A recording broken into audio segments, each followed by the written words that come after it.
Jharkhand CGL 2024 document verification जो आप लोगों का होने वाला है, तो आपका सर्टिफिकेट किस फॉर्मेट में चाहिए, किस डेट का होना चाहिए और क्या ऑफिस का सिग्नेचर और मुहर चाहिए कि नहीं चाहिए। तो अगर आप SC ST OBC EWS BC1 BC2 से अगर आप बिलोंग कर रहे हैं तो आपके पास सर्टिफिकेट का मतलब फॉर्मेट कैसा होना चाहिए और किस डेट का बना होना चाहिए, कौन से अधिकारी इसे इशू कर सकता है जो कि आपका डॉक्यूमेंट वेरिफिकेशन में आपका काम आ सके। तो मैं आपका सारा जो डाउट है, सारा को जो भी आपका कन्फ्यूज़न है, वो जो भी आपका कन्फ्यूज़न मन में चल रहा है, इस वीडियो से आपका सारा कन्फ्यूज़न दूर हो जाएगा। अगर आप किसी भी कैटेगरी से बिलोंग कर रहे हैं, SC ST BC1 BC2 EWS से, किसी भी कैटेगरी से, तो ये वीडियो बिल्कुल आप ध्यान से देखिए, क्योंकि आपको डॉक्यूमेंट वेरिफिकेशन में किसी भी तरह की कोई भी गलती नहीं करना। अगर किसी भी तरह का कोई भी अगर आपका सर्टिफिकेट में कोई भी गलती होती है तो आपका जो डॉक्यूमेंट वेरिफिकेशन है बहुत बड़ा प्रॉब्लम हो जाएगा, हो सकता है आपका DV को कैंसिल कर दिया जाएगा। इसलिए वीडियो बिल्कुल आप ध्यान से देखिएगा और बिल्कुल स्टेप बाय स्टेप देखिएगा। तो अगर आप मेरे चैनल में नए हैं तो जल्दी से आप मेरे चैनल को सब्सक्राइब लाइक जरूर कर दें और मेरा टेलीग्राम चैनल एग्जाम पॉइंट नाम से है, इसका लिंक मैं वीडियो के डिस्क्रिप्शन में डाल दिया, वहाँ पे जाके सबसे पहले ज्वाइन हो जाइए। वहाँ पे आपको हमेशा गवर्नमेंट जॉब वैकेंसी के बारे में, एग्जाम डेट, रिजल्ट के बारे में अपडेट आपको मिलती रहेगी। चलिए वीडियो को स्टार्ट करते हैं। जो आपका झारखंड सीजीएल का जो नोटिफिकेशन है, उस नोटिफिकेशन को मैं ओपन करके मैं आपको बताने जा रहा हूँ। यहाँ पे लिखा हुआ है कि कार्मिक प्रशासनिक सुधार एवं राजभाषा विभाग सरकार के पत्रांक। तो ये आपका जाति प्रमाण पत्र का फॉर्मेट है। तो देखिए यहाँ पे लिखा हुआ है कि आपका जो फॉर्मेट होना चाहिए वो किस तरह का होना चाहिए। सबसे पहले बात कर लेते हैं कि अगर आप SC ST कैटेगरी में आते हैं, अनुसूचित जाति अनुसूचित जनजाति, तो इसका जो फॉर्मेट होना चाहिए, इस यहाँ पे आपका प्रमाण पत्र संख्या, मतलब जो अभी आपके पास अवेलेबल होगा, अगर आपने अभी ऑनलाइन बनाया होगा कुछ दिन पहले या फिर कुछ महीने पहले, तो यहाँ पे आपका रेफरेंस नंबर या रजिस्ट्रेशन नंबर होगा। तो इस तरह का अगर आपके पास यहाँ पे लिखा हुआ है तो समझ लिए ये सही है। और यहाँ पे दिनांक लिखा होगा कि किस डेट में आपका सर्टिफिकेट इशू हुआ है। तो इस तरह का फॉर्मेट होना चाहिए। ज़रूरी नहीं कि सेम टू सेम आपका इसी तरह ही होना चाहिए, बल्कि जो ऑनलाइन जो आप लोग निकाल के रखे हैं, जो बना के रखे हैं, वो भी आपका वैलिड रहेगा, मान्य रहेगा। तो ये सिर्फ एक तरह का फॉर्मेट दिया जाता है कि इस तरह का आपके पास लिखा होना चाहिए। और फिर इसमें आपका टिप्पणी करके यहाँ पे लिखा हुआ है कि ये सब आपके सर्टिफिकेट में अगर होगा, अगर ये सब नहीं भी लिखा होगा तो कोई प्रॉब्लम नहीं है। लेकिन जो भी आपका ब्लॉक वाला कहीं से अगर आप अप्लाई करते हैं, आप अगर DC ऑफिस से या फिर ब्लॉक से अगर आप अप्लाई करते हैं, तो जो इसका फॉर्मेट रहता है गवर्नमेंट की तरफ से, वही फॉर्मेट में आपको दिया जाता है। तो अगर ये सेम नहीं है तो कोई बात नहीं है, तो आपका जो भी ऑनलाइन है वो बिल्कुल मान्य होगा।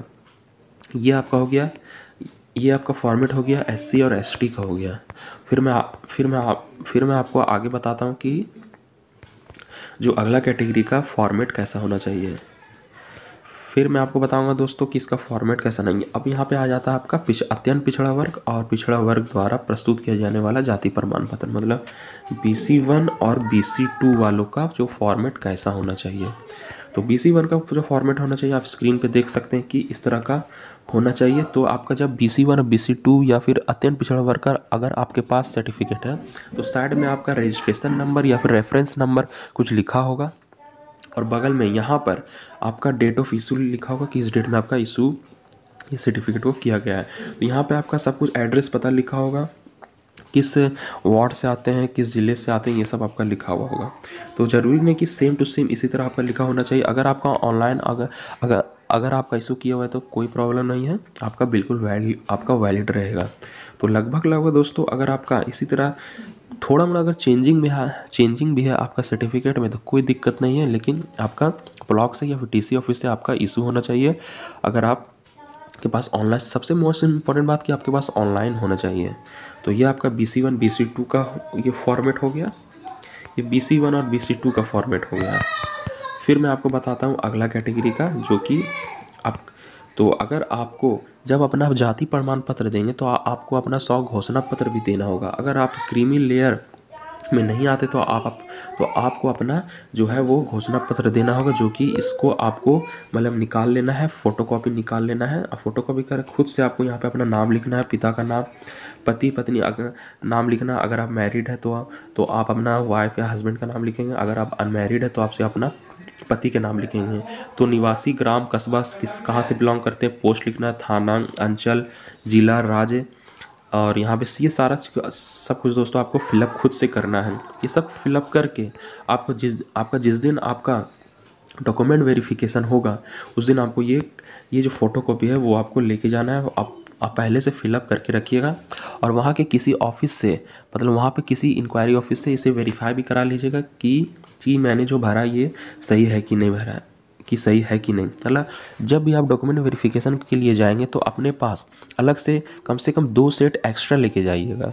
अगर किसी भी तरह की कोई प्रॉब्लम फिलअप करने में हो जाती तो फिर से आप तुरंत वहाँ पे भर सकते हैं। फिर यहाँ पे लास्ट में आपको अपना सिग्नेचर कर देना है। तो ये आपका घोषणा पत्र हो गया, वो आपका BC1 और BC2 वालों के लिए हो गया।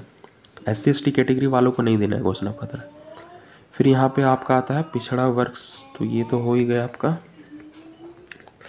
फिर आपका दोस्तों आता है EWS वाले के लिए। EWS वालों के लिए इनकम और एसेट सर्टिफिकेट दिखाना है, तो इस तरह का फॉर्मेट होना जरूरी है। सर्टिफिकेट नंबर लिखा रहेगा, वैलिड फॉर द ईयर होगा, डेट होगा।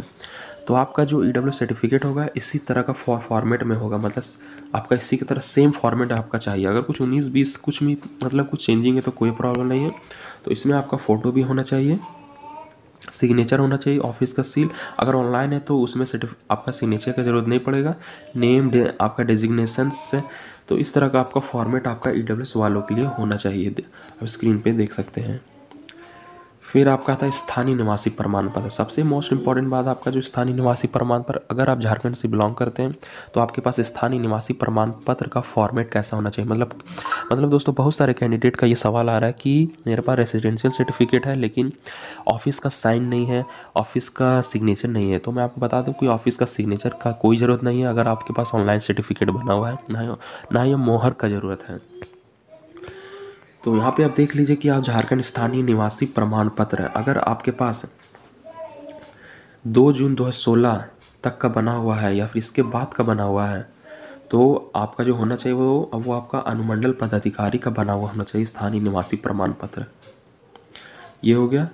तो अगर 2 जून 2016 का बना हुआ है तो इसके बाद का होना चाहिए, ये आपका अनुमंडल पदाधिकारी का बना हुआ होना चाहिए। तो इसका फॉर्मेट आप स्क्रीन पे देख सकते हैं, इस तरह का होगा, इस तरह का आपके पास होना चाहिए, जो कि आप स्क्रीन पे देख सकते हैं। यहाँ पे रजिस्ट्रेशन नंबर, रेफरेंस नंबर, आपका डेट ऑफ इशू यहाँ पे लिखा रहेगा। तो यहाँ पे इस तरह का आपके पास फॉर्मेट होना चाहिए। थाना, जिला, नाम, ग्राम, वार्ड नंबर, सर ये सब आपका सर्टिफिकेट में लिखा होना चाहिए। तो इसमें यहाँ पे लिखा हुआ है कि कार्यालय का मुहर, तो ऐसा कोई बात नहीं है। जब आपके पास जब ऑनलाइन आपके पास है तो उसमें कोई भी कार्यालय का मुहर की ज़रूरत नहीं है, ना ही किसी पदाधिकारी के सिग्नेचर की ज़रूरत है। वो सारा कुछ आपका ऑनलाइन आपका डिजिटली साइन होता है ऑलरेडी पहले से। फिर आपका आता है अगर 2019 का अगर आपके पास बना हुआ है तो 19 जुलाई 2019 के इसके बाद का होना चाहिए, वो भी आपका अंचल अधिकारी का बना हुआ होना चाहिए। अगर आपका 2019 का बना हुआ है तो इसका फॉर्मेट कुछ इस तरह ही होगा। तो इसमें भी आपको सिग्नेचर करने की ज़रूरत है, ना ही किसी का ऑफिस का मुहर का ज़रूरत है। तो ये रहा आपका पूरा डिटेल इस SC ST EWS BC1 BC2 वालों के लिए। तो इसी तरह आप मेरे चैनल से हमेशा जुड़े रहने के लिए, हमेशा अपडेट लेना चाहते हैं तो जल्दी से आप मेरे चैनल को सब्सक्राइब कर लीजिए और लाइक कर दीजिए। और मेरा टेलीग्राम चैनल है एग्जाम पॉइंट, आप जिसका लिंक मैं वीडियो के डिस्क्रिप्शन में डाल दिया, वहाँ पे जाके जल्दी से सबसे पहले ज्वाइन हो जाए। वहाँ पे आपको हमेशा अपडेट मिलती रहेगी। अगर आपको कोई भी कन्फ्यूज़न अगर आपके मन में है तो आप मुझे कमेंट करके डायरेक्टली पूछ सकते हैं, मैं आपको तुरंत रिप्लाई दूंगा।